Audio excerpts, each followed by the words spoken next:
If you've ever been dismissed by your own family when you needed them most, hit that like button and subscribe right now. You're not going to want to miss what happened next. My name is Maya Chin, and for 3 years my family told everyone I was faking chronic pain for attention. What they didn't know was that while they were mocking my fake illness, I'd built a $73 million medical device company that revolutionized pain management technology. And the chief of neurology who'd been treating me? He was sitting right behind them at that family reunion, recording every word. But I'm getting ahead of myself. Growing up, I was the family success story. Straight A's, full scholarship to MIT, graduated top of my engineering class. My older brother Justin was the golden child.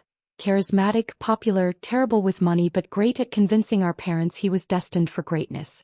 My younger sister Melissa followed his lead in everything, including treating me like the boring, studious oddball. Everything changed 4 years ago when I was 28.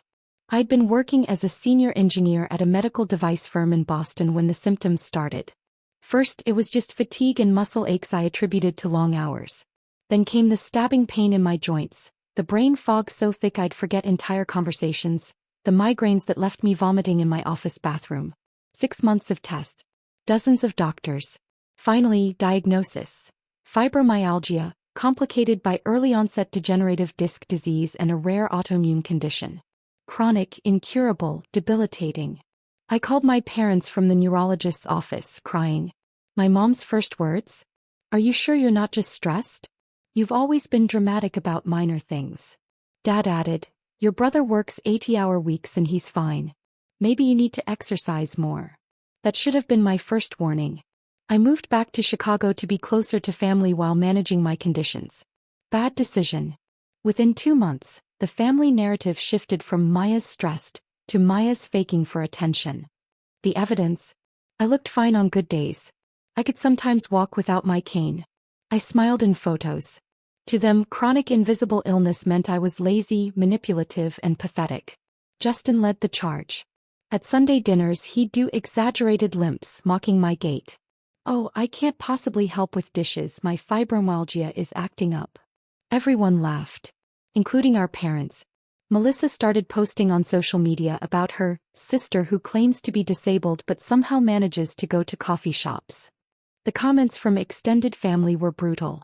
Aunt Sarah, Dad's sister, became the loudest voice. Back in my day we worked through pain. This generation wants a trophy for breathing. The worst part?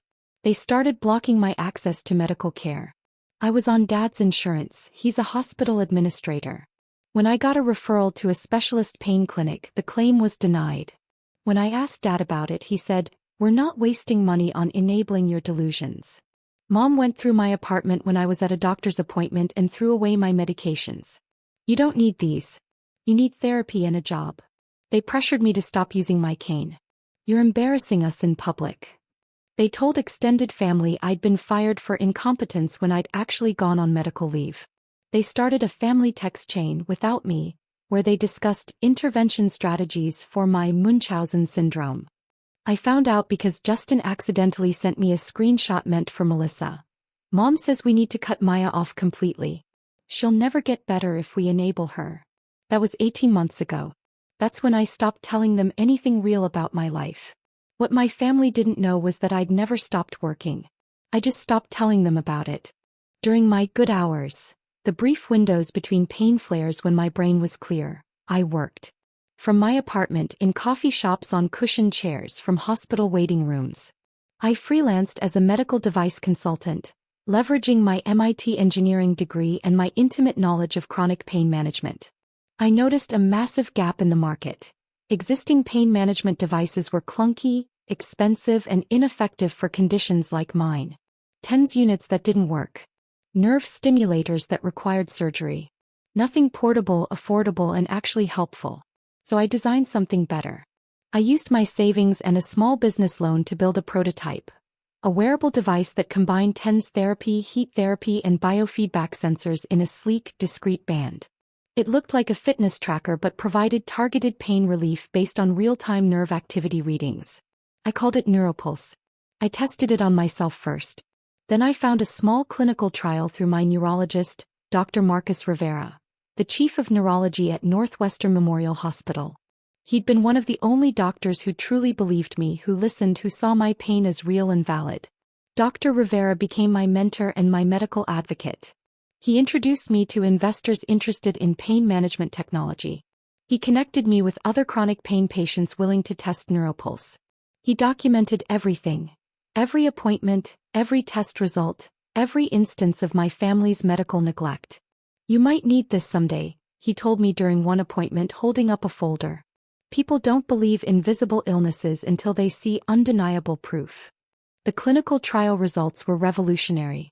83% of participants reported significant pain reduction.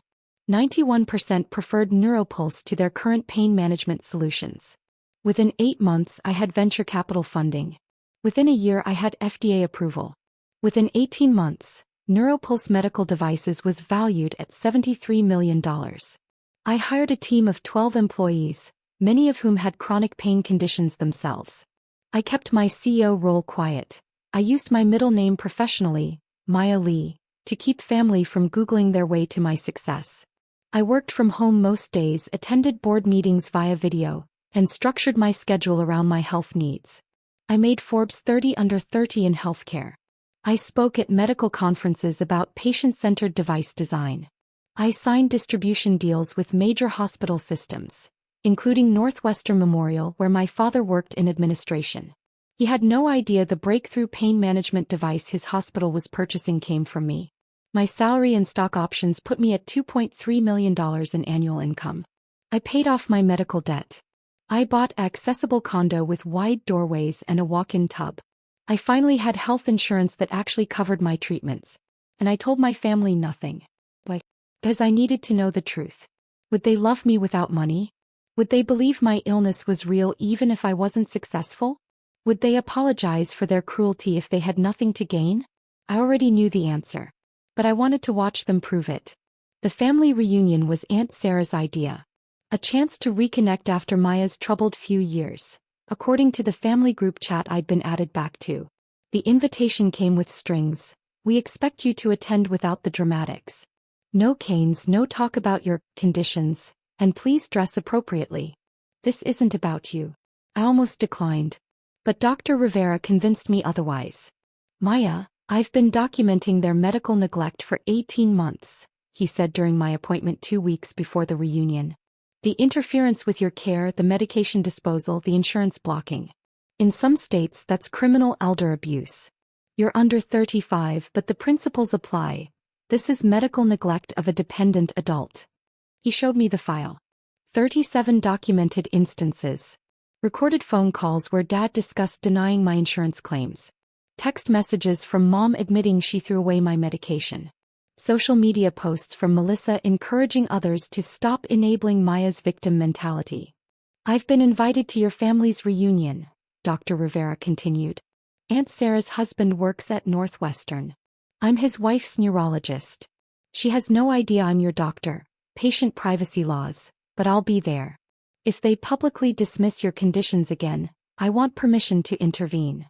"Why?" I asked. "Because what they're doing is dangerous. Because you're my patient and I advocate for all my patients. And because I'm tired of watching families destroy people with invisible illnesses." I gave him permission. I also called my lawyer Jennifer Park, who'd helped structure my company. "I need you on standby at the reunion.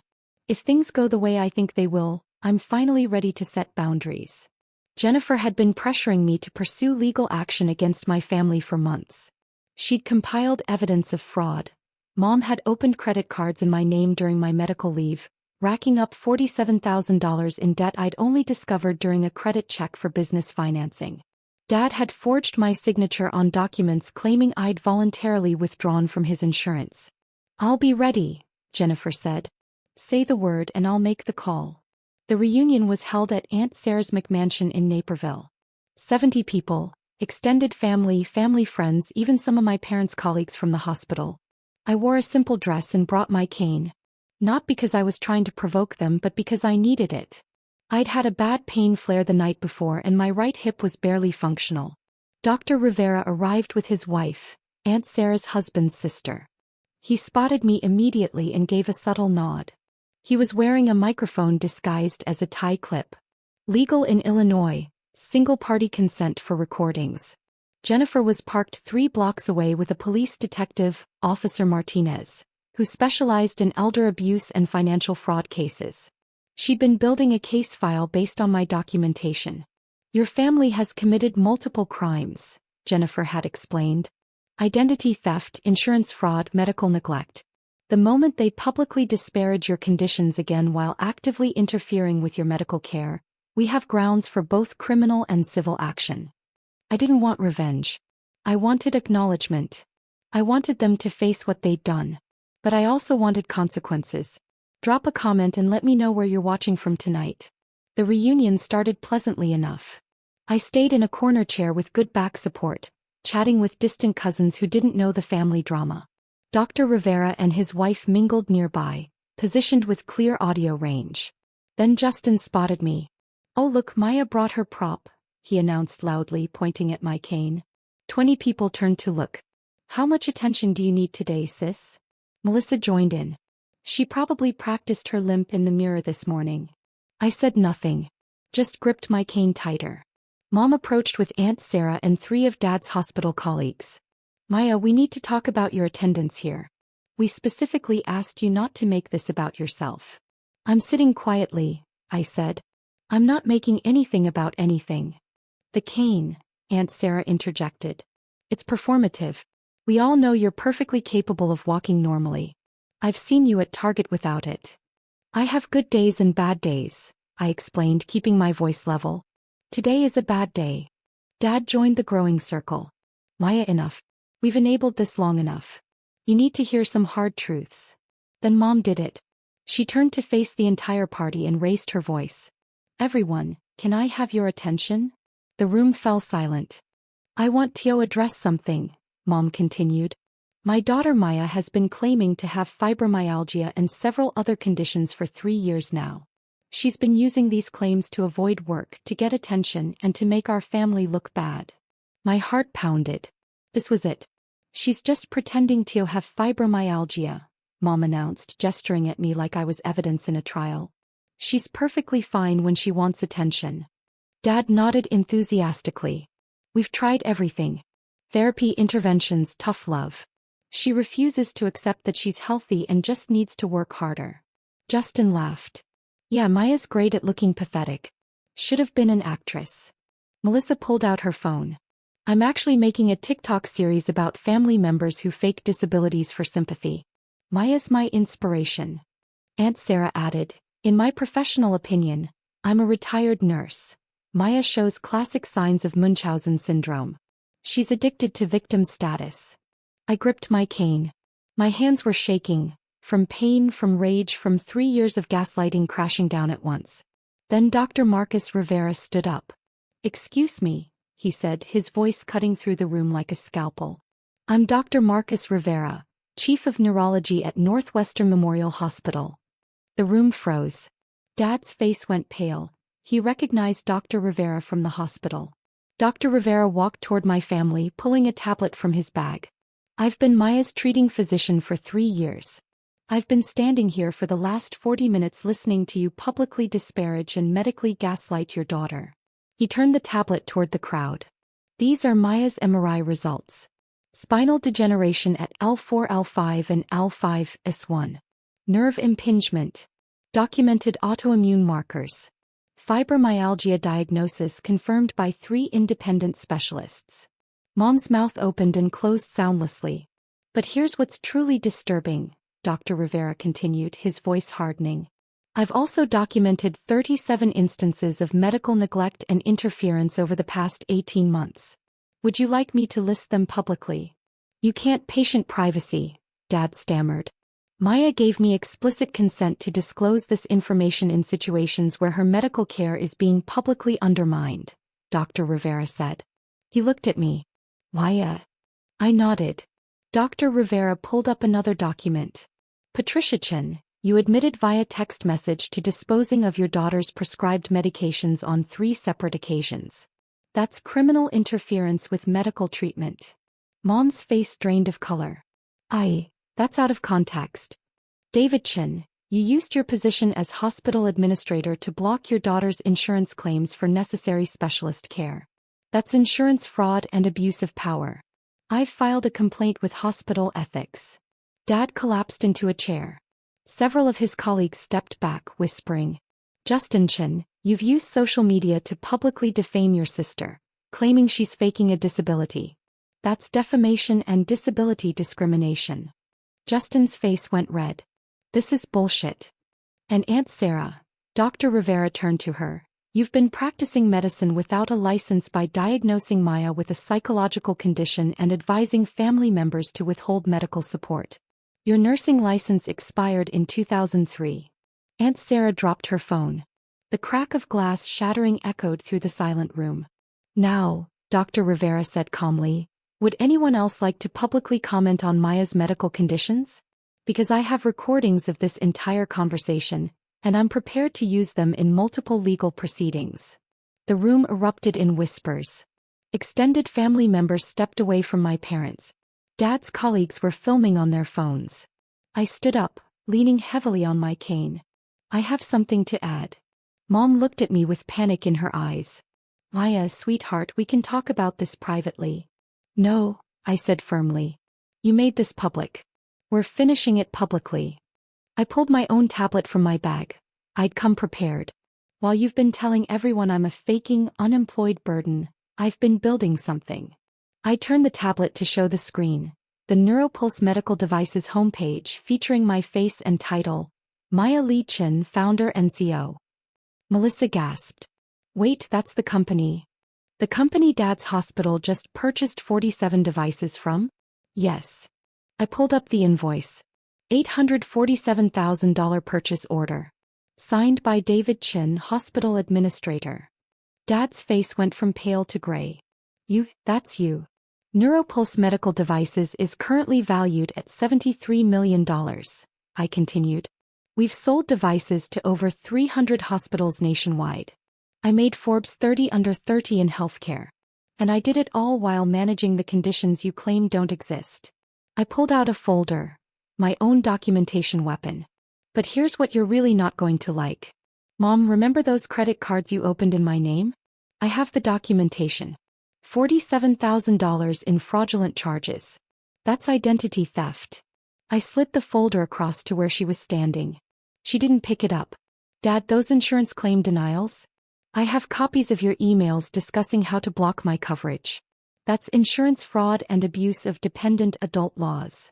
Hit that subscribe button if you've ever had to set boundaries with toxic family, because what happened next will shock you.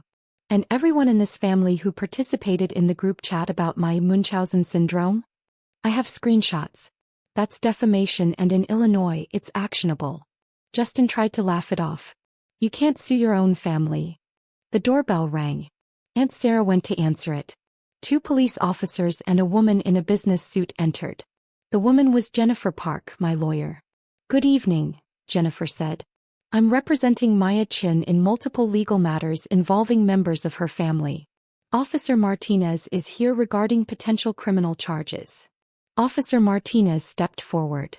Patricia Chin and David Chin, we need to speak with you about allegations of identity theft, insurance fraud, and medical neglect.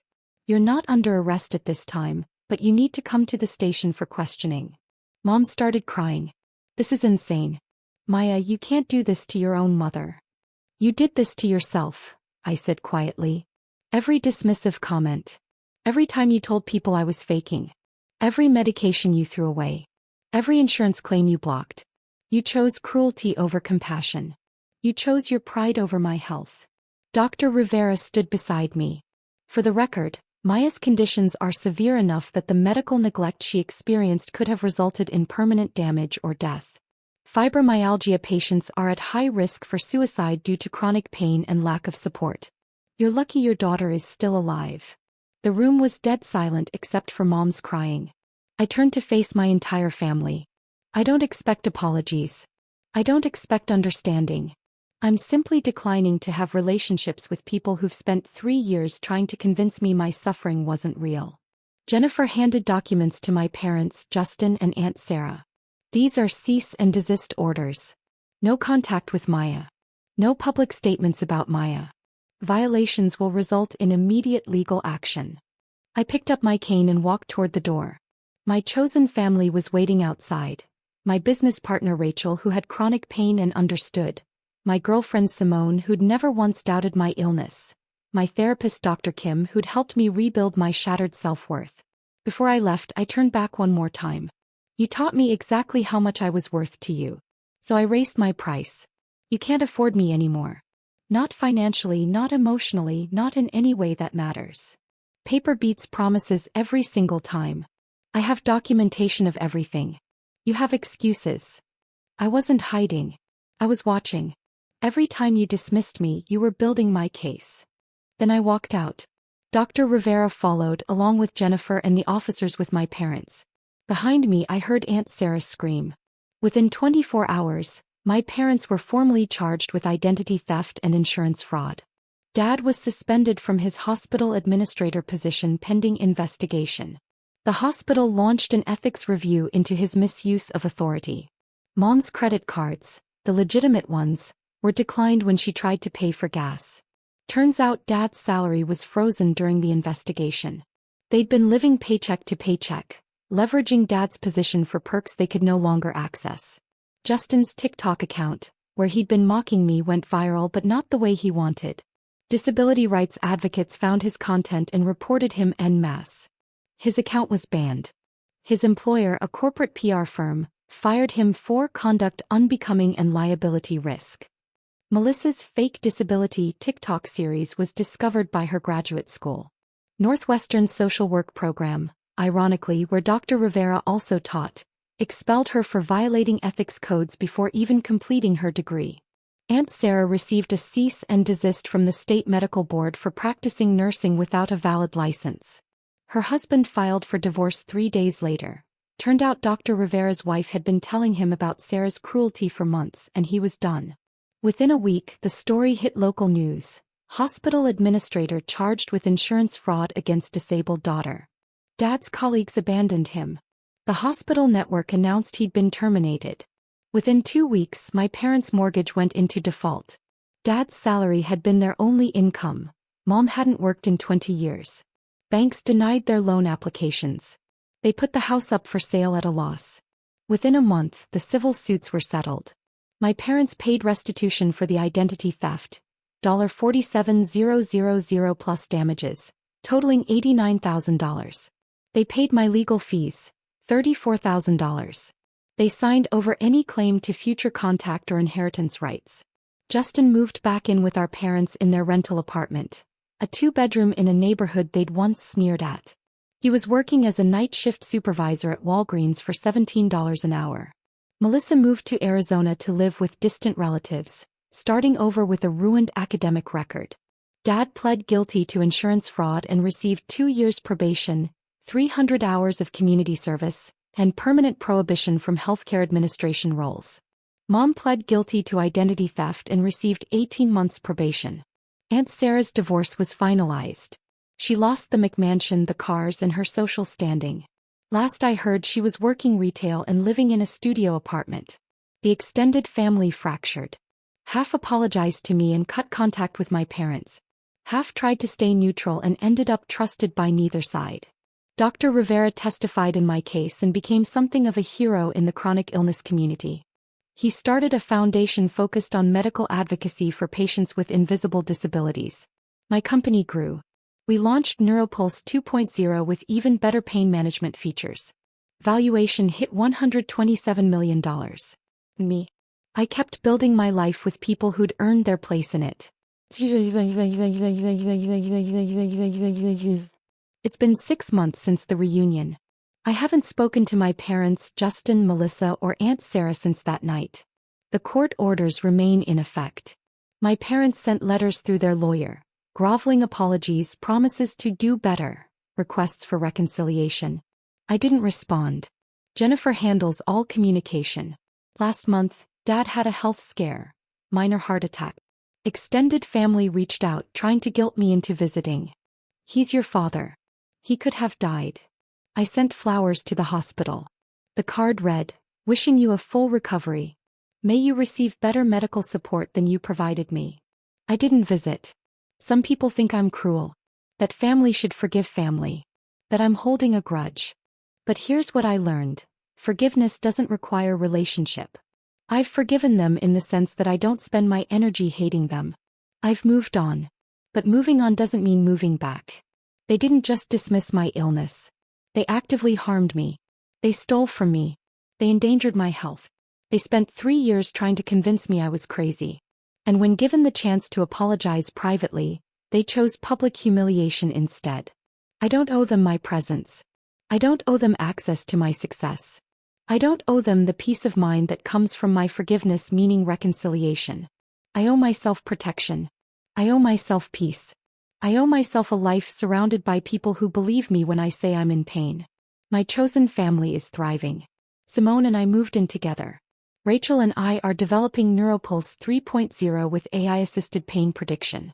Dr. Rivera serves on our medical advisory board. I still have fibromyalgia. I still have bad pain days. I still use my cane regularly.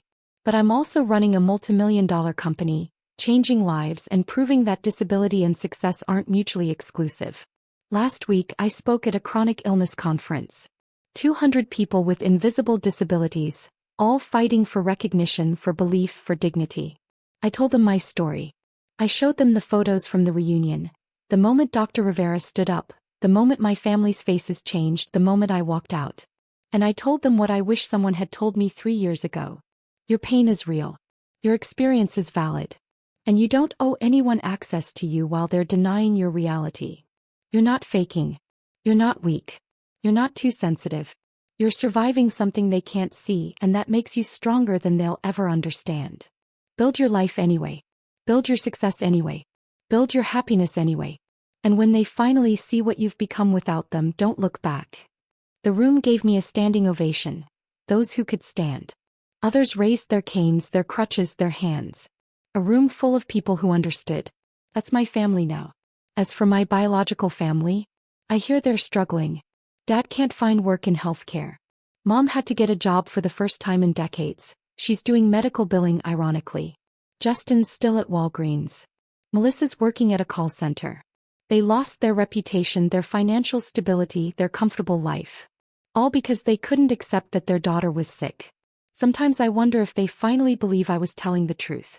If Dad understands the irony of his hospital using my devices. If Mom regrets throwing away medication that could have helped me function. But mostly I don't think about them at all. I'm too busy living the life they said I was too sick to build. If you've ever had to walk away from toxic family to save yourself, tell me your story in the comments. What would you have done? Does any of this feel familiar? And if you're currently in a situation where family doesn't believe your invisible illness, hold on. Document everything. Build your support system. Believe in your own reality even when they don't. Your pain is real. Your strength is real. And your success will be the best revenge they never saw coming. Subscribe for more stories about people who proved everyone wrong. Because sometimes the best thing you can do for toxic family is succeed without them.